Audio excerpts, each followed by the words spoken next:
శ్రీమాత్రే నమః. సౌందర్యలహరి నుండి శ్లోకాలు అర్థాలు చూద్దాము. సుధాధారాసారైః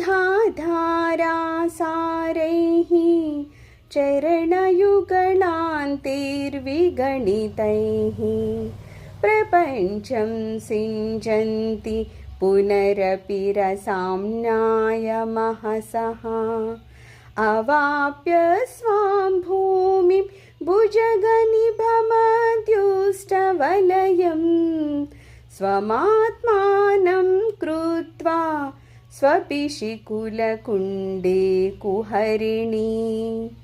ఇందామని చెప్పినట్టు మూలాధారంలో ఒక పాము రూపంలో ఇలా చుట్టుకుని ఉంటుంది అంటారనమాట. కుండలిని శక్తి అక్కడ అలా ఉంటారట. ఇందాకేం చెప్పారు, మూలాధారం నుంచి అమ్మవారు సహస్రారానికి చేరారట. ఒకసారి సహస్రారానికి చేరాక మళ్ళీ ఏమవుతుందంట, అయ్యవారు అమ్మవారు అక్కడ ఉన్నారు కదా, ఎప్పుడైతే వాళ్ళిద్దరూ కలుస్తారో అమృతధార వస్తుందని చెప్పాను కదా. శివ శక్తి సాయుధ్యం చెందేక వాళ్ళ పాదాల నుండి అమృతం వస్తే ఈ నాడుల నుండి ఆ సాధకుడు తడిచి ముద్దవుతూ ఉంటే మళ్ళీ అమ్మవారు ఏం చేస్తారు, అక్కడే ఉండిపోతారా అంటే లేదట. మళ్ళా ఆమె స్వస్థానమైన మూలాధారానికి వస్తారట. పైనుంచి కిందకి ఒక్కసారి కనుక సాధనలో అతను సహస్రారానికి చేర్చుకున్నాడా, ఆ తర్వాత అమ్మవారు అక్కడే ఉండరట. కుండలిని శక్తి పైకి కిందికి ఇలా తిరుగుతూ ఉంటారట. అది ఆ సాధనలో ఉన్నవాడికి తెలుస్తుంది అనమాట.